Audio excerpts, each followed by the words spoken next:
자, 이제 하나님의 말씀 읽겠습니다. 사도행전 6장 1절로 7절 말씀까지입니다. 사도행전 6장 1절로 7절까지의 말씀을 제가 봉독하겠습니다. 그때에 제자가 더 많아졌는데 헬라파 유대인들이 자기의 과부들이 매일의 구제에 빠짐으로 히브리파 사람을 원망하니 12사도가 모든 제자를 불러 이르되 우리가 하나님의 말씀을 제쳐놓고 접대를 일삼는 것이 마땅하지 아니하니 형제들아 너희 가운데에서 성령과 지혜가 충만하여 칭찬받는 사람 7을 택하라. 우리가 이 일을 그들에게 맡기고 우리는 오로지 기도하는 일과 말씀 사역에 힘쓰리라 하니 온 무리가 이 말을 기뻐하여 믿음과 성령이 충만한 사람 스데반과 또 빌립과 브로고로와 니가노르와 디몬과 바메나와 유대교에 입교했던 안디옥 사람 니골라를 택하여 사도들 앞에 세우니 사도들이 기도하고 그들에게 안수하니라. 하나님의 말씀이 점점 왕성하여 예루살렘에 있는 제자의 수가 더 심히 많아지고 허다한 제사장의 무리도 이 도에 복종하니라. 아멘.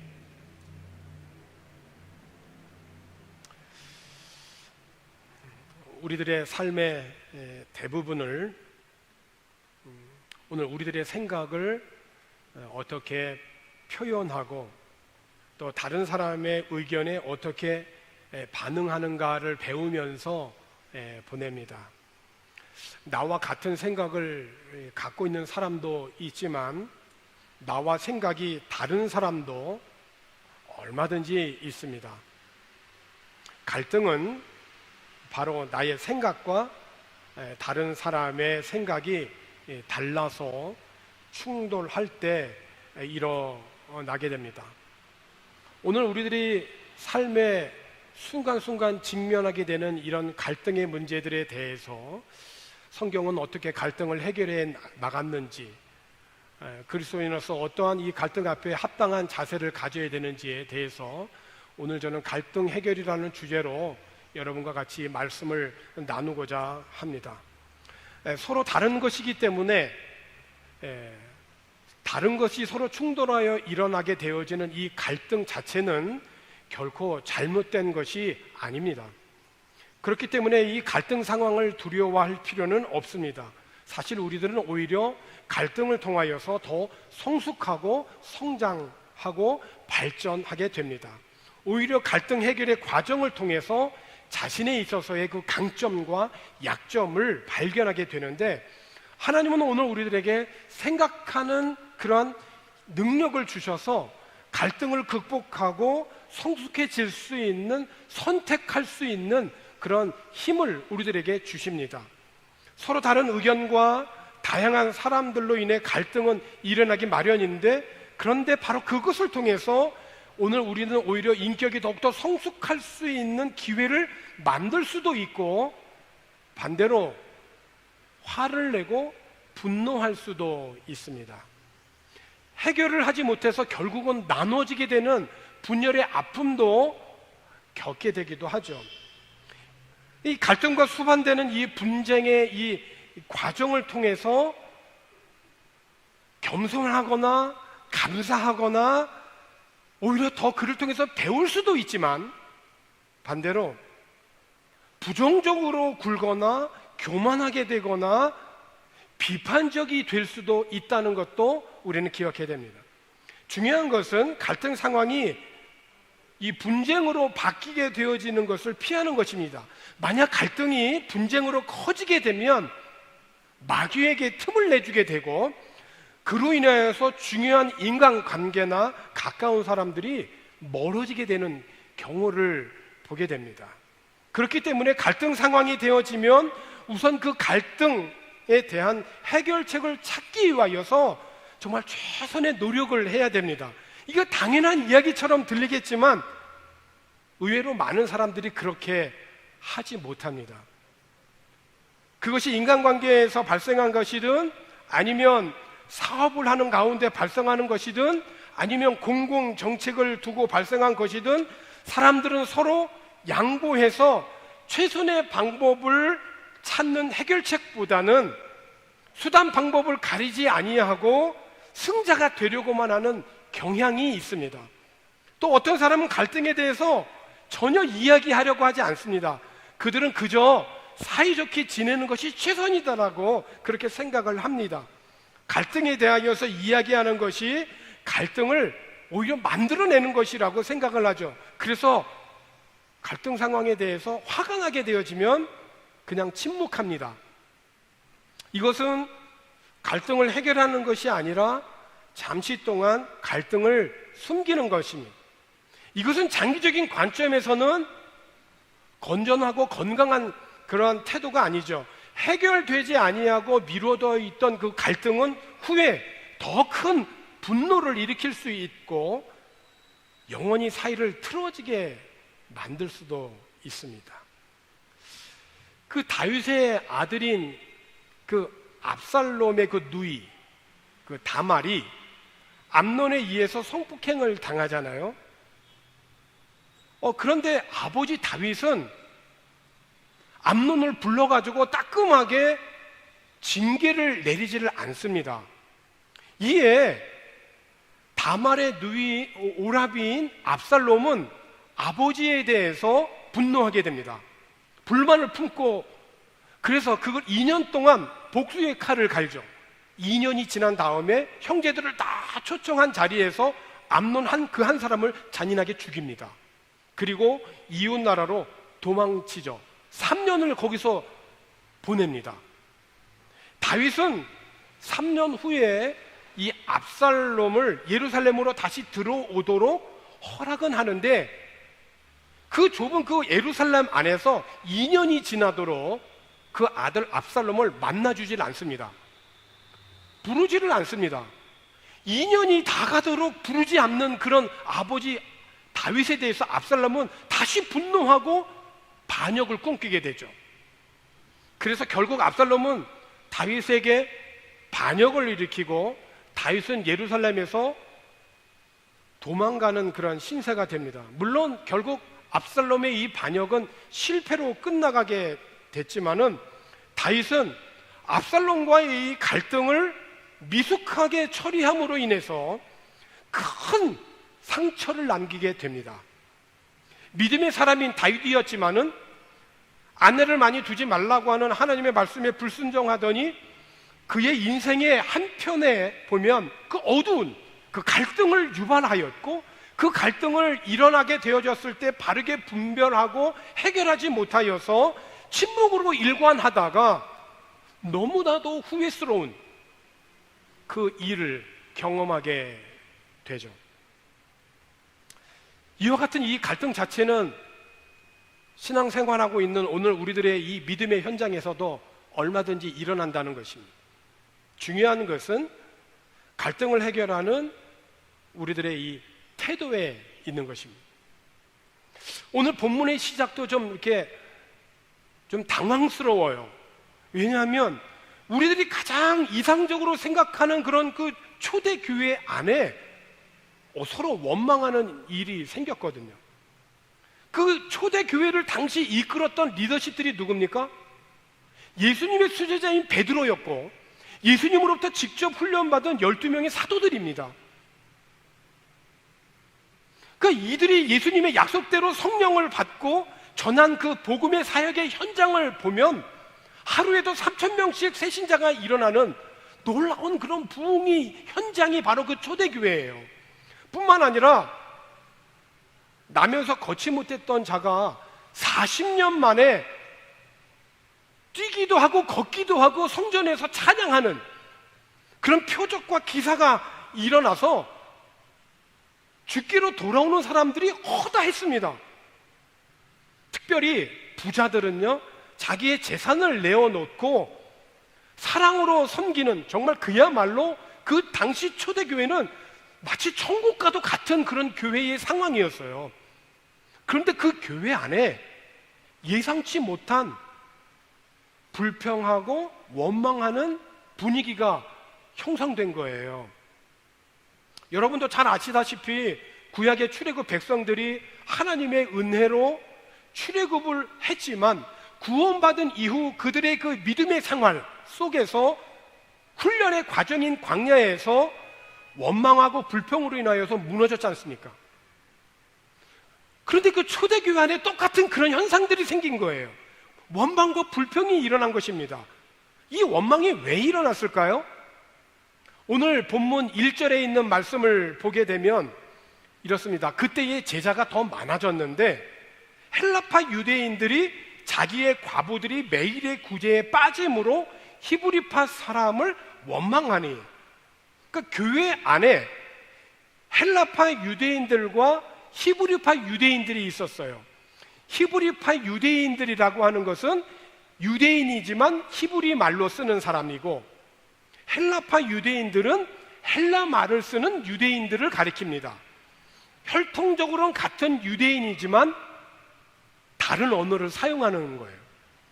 왜냐하면 오래전에 무국인 그 유대 땅을 떠나서 전 세계에 흩어져 살다가 여러 가지 어떠한 상황과 사정으로 인해서 본국으로 다시 돌아온 그러한 유대인들이 있었는데, 그들은 본국에서 살지 않고 외국에서 오랫동안 흩어져 살다가 당시 세계의 공용어인 헬라어를 배우게 되었고 헬라말을 자연스럽게 사용하게 된 거죠.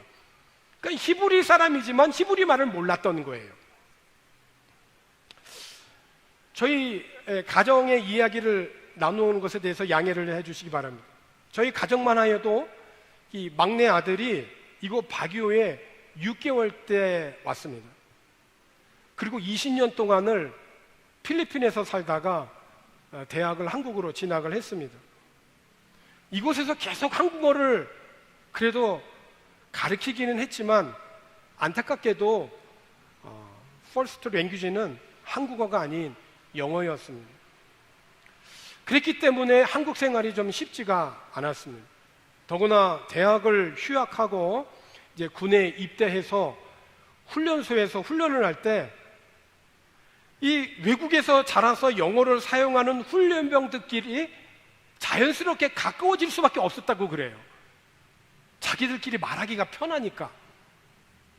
다행히 주위에 많은 분들이 도와주셔서 군 생활까지도 무사히 마칠 수가 있었습니다. 하지만 아직도 어려움은 있지만 열심히 노력하고 있다고 하니 감사한 일입니다. 오늘 본문에서도 외국에서 오래 살다가 홀로 되어진 과부들이 본국으로 돌아왔을 때 경제적인 그런 자립하기가 매우 어려웠다는 거예요. 그러니까 자연스럽게 굳이 사역을 하는 교회의 도움을 받을 수밖에 없었던 거죠. 왜냐하면 교회에서 당시 가난한 자들에게 양식을 나누어 주었거든요. 그런데 이 구제를 담당하는 자들이 대체로 히브리파 사람들이에요. 그러니까 자연스럽게 구제의 대상이 히브리파 사람들이 많았던 거예요. 그로 인해서 차별이 생긴 거죠. 여기에 소외된 헬라파 유대인 과부들이 히브리파 유대인들을 원망하는 그러한 일이 교회 안에서 일어난 것입니다. 초대교회는 바로 이 원망하고 불평하는 이 차별로 인하여 생겨진 이 갈등을 어떻게 해결했을까? 우리들이 어떤 사람과 갈등하고 있을 때 그 갈등이 나와 상대방의 관계에 상처를 입힐 수도 있지만 오히려 그 갈등이 더 두 사람 간의 관계를 더 깊이 만들 수도 있는데 그 차이를 만드는 결정적 요인은 바로 나의 태도라는 것입니다. 앞서 말씀드린 다윗은 갈등 상황에서 침묵한 거거든요. 3년을 침묵했고 다시 가까이 아들을 2년 동안 두고 침묵을 했어요. 그러다가 나중에 더 큰 화를 입은 경우가 바로 다윗의 한편의 인생이에요. 그렇다면 이 초대교회는 어떤 태도를 보였을까요? 첫 번째, 이 갈등의 원인을 먼저 자신들에게서 찾았다는 것입니다. 오늘 본문 2절에 있는 말씀입니다. 12사도가 모든 제자를 불러 이르되 우리가 하나님의 말씀을 제쳐놓고 접대를 일삼는 것이 마땅하지 아니하니. 사도들에게 있어서는 정말 권위가 있었어요. 예수님을 직접 보았던 자들입니다. 3년 동안 예수님으로부터 직접 훈련받고 그리고 사도로 불림받은 자들이에요. 그들의 권위를 누가 범접할 수 있겠어요? 그런데 그 사도들은 내가 사도이기 때문에 너희들이 어떻게 이렇게 불평할 수 있어? 이렇게 야단치거나 책망하지 않았다는 거예요. 이 갈등의 상황에 대해서 먼저 제자들을 이렇게 다 불러 모았다는 거예요. 물론 모든 제자들을 다 불러 모으기 전에 12사도들은 그들이 먼저 모였을 거예요. 이 갈등 상황이 더 분쟁으로 바뀌어지기 전에 해결책을 찾기 위해서 그들은 최선을 다했을 거예요. 주님이라면 어떻게 했었을까? 주님이 말씀을 다시 한번 그들의 그 삶 속에서 한번 되새겼을 것이고, 그리고 그 문제를 놓고 그들은 작정하여 기도했을 것이에요. 그리고 그들은 그 갈등의 원인을 불평하고 원망하는 헬라파 유대인들에게서 찾은 것이 아니라 그 갈등의 원인을 먼저 자신들에게서 찾았다는 거예요. 그 갈등의 그 원인을 우리가 하나님의 그 말씀을 전하고 가르치는 그 책임을 저버린 채 가난한 사람들을 돌보는 것이 옳지 못했다. 이건 가난한 사람을 돌보는 것이 잘못됐다라고 하는 것이 아닌 것은 여러분들이 잘 아실 겁니다. 우선순위가 잘못됐구나. 오늘 우리들의 삶에 있어서 다양한 갈등의 원인은 많겠지만은 하나님 앞에서의 내 우선순위가 잘못될 때 갈등이죠. 다시 말하면 방향이 잘못되었을 때 갈등이 일어나는 거예요. 12사도가 모여서 그러한 그 갈등의 원인을 자신들에게서 찾고 깨닫고 그리고 전체 제자들을 불러 모은 거예요. 그리고 그 모인 자리에서 고백을 한 겁니다. 우리가 하나님의 말씀을 제쳐놓고 접대를 일삼는 것이 마땅하지 아니하였다. 자신의 깨달음을 나눈 거예요. 여기서 접대라고 하는 말은 말 그대로 접대하는 거예요. 구제하고 돌보는 거예요. 또는 재정 출납을 의미해요. 들어오고 나가는 모든 재정들을 관리했던 거예요. 사도들이. 그러니까 사도들은 그들의 본분인 말씀과 기도가 우선순위가 되지 못하여서 말씀과 기도의 정신에 따른 바른 태도를 갖지 못하고 그저 일을 한 거예요. 근데 여러분, 갈등의 해결은 일을 포기하는 것이 아니라 이익을 포기한다라고 하는 말이 있어요. 사도들은 자신의 그 권위와 자신의 모든 것들을 포기했어요. 그러나 그들의 사역 자체를 포기한 게 결코 아니에요. 자신들이 기도와 말씀 전하는 일에 전념했다면 공동체 안에는 더욱더 말씀의 역사가 풍성히 나타나서 그 말씀이 기본이 되어서 베이직이 되어서 이러한 문제들이 발생하지 않았을 거라고 사도들은 생각을 한 것입니다. 그렇습니다. 교회 지도자들이 말씀을 가르치고 기도하는 사역을 최우선으로 하지 아니하고 다른 일들의 정력을 분산하게 되어질 때 그 공동체는 영적인 능력을 상실하게 되어지는 것입니다.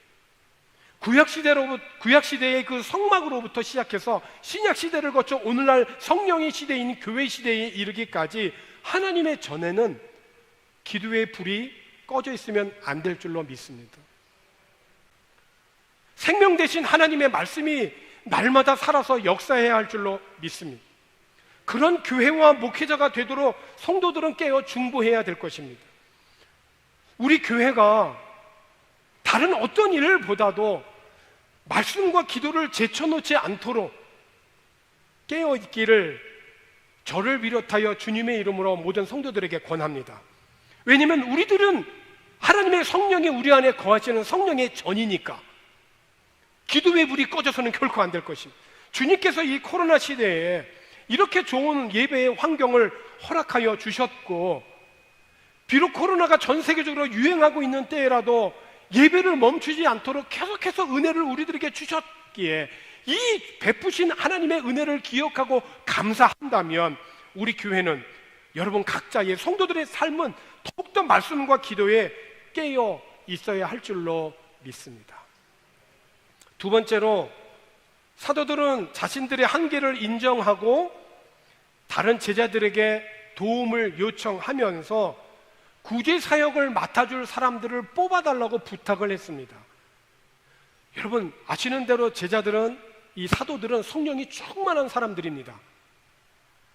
그럼에도 불구하고 자신들의 부족함과 한계를 인정하고 사역을 나누었습니다. 갈등을 피하거나 갈등을 숨기거나 갈등에 대해서 침묵하지 않고 그 해결책을 찾기 위해서 최선을 다한 것입니다. 사도들이 모든 일을 다 잘할 수가 없죠. 사도들은 구제 사역을 위해서 제자들 가운데서 성령과 지혜가 충만한, 칭찬받는 사람 7을 택하라고 부탁을 합니다. 자, 그렇습니다, 여러분. 성령 충만한 사람들에게 업무를 잘 나눠주는 건 역시 성령 충만한 행동인 것이죠. 모든 제자들이 모인 자리에서 그 12사도들의 이 진실한 고백과 최선의 노력은 모든 무리들에게 기쁨을 주었어요. 그래서 무리들은 믿음과 성령이 충만한 사람 7을 택하게 되었고, 그 택한 사람들의 이름이 오늘 본문에 있는 내용의 이름들인데, 이 이름들은 다 헬라식 이름들이에요. 헬라파 유대인들을 배려했다는 거죠. 12사도들은 택한 7사람들을 위하여서 기도하고 안수했습니다. 그 결과 어떻게 됐습니까? 오늘 본문 7절의 말씀은 이렇게 말씀합니다.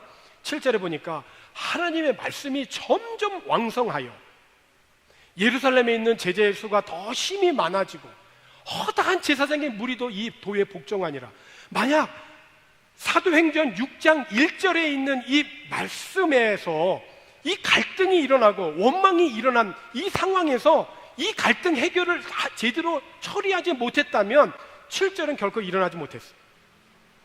만약에 12사도들이 재정 출납의 이 권한을 쥐고 그 자리에 연연했다고 생각해 보세요.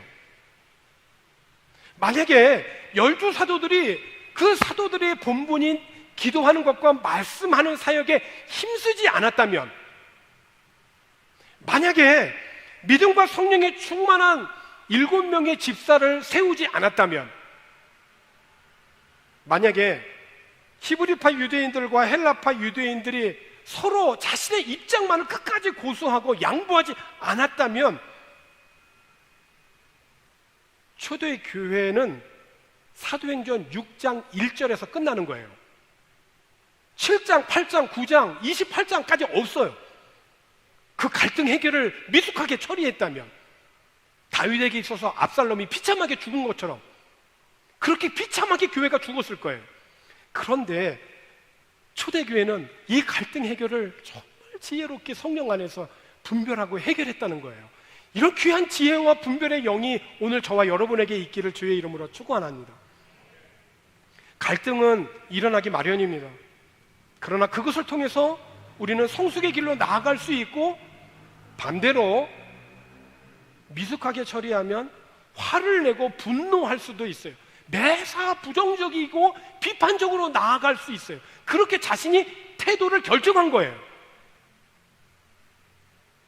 분쟁의 과정을 통해서 내가 오히려 더 겸손해지고 더 감사할 수도 있지만, 반대로 더 부정적으로 되어지고 더 비판적일 수도 있다는 것을 기억해야 돼요. 바른 태도를 갖도록 마음의 결단이 있기를 권합니다. 중요한 것은 정말 이 갈등의 상황이 분쟁으로 바뀌는 것을 피하는 거예요. 분쟁으로 바뀌기 전에 이 갈등의 상황에 대해서 최선의 노력을 다해야 돼요. 다윗은 실패하였지만은 초대교회 12사도들은 이 상황을 정말 지혜롭게 잘 해결했어요. 문제의 원인을 자신들에게서 먼저 찾고, 불평하는 그들을 위하여서 비판하거나 책망하지 않고 먼저 자신들에게서 찾고, 기도와 말씀 전하는 자신의 본분에 먼저 충실하여 자신의 한계를 인정하고 고백하고 오히려 도움을 요청하며 함께 갈등을 해결함으로 모두가 기뻐하는, 그래서 갈등의 상황은 오히려 하나님의 말씀이 점점 왕성하고 제자의 수는 더 많아지는, 야, 저 사람은 도저히 믿기 어렵다는 사람들까지 믿음의 길에 참여하게 되는 놀라운 구원의 역사가 일어났던 것입니다. 결국 하나님께 영광이 되어진 것이죠. 사랑하는 성도 여러분, 내 것 챙기겠다라고 고집할 때 갈등이 시작이 됩니다. 갈등을 해결한 자들은 갈등을 숨기거나 포기하거나 침묵하지 않고 그 문제를 자신에게서부터 먼저 찾는 자들입니다. 그래서 갈등을 해결한 자들은 일을 포기한 자들이 아니라 이익을 포기한 자들인 것입니다. 갈등의 그 한문을 보니까 그 갈등의 그 갈자는 칡갈자, 그리고 등나무 등자이더군요. 칡넝쿨과 등나무가 덩쿨 두 개가 얽힌 게 갈등이라는 거예요. 근데 여러분, 이렇게 얽혀 있는 것만큼 서로가 얽혀 있기 때문에 서로를 잘 붙들어 줄 수 있지 않을까요? 모진 태풍과 비바람이 몰아쳐도 서로 얽혀 있기 때문에, 서로 붙들어 주고 있기 때문에 넘어지지 않을 수 있는 거 아닙니까?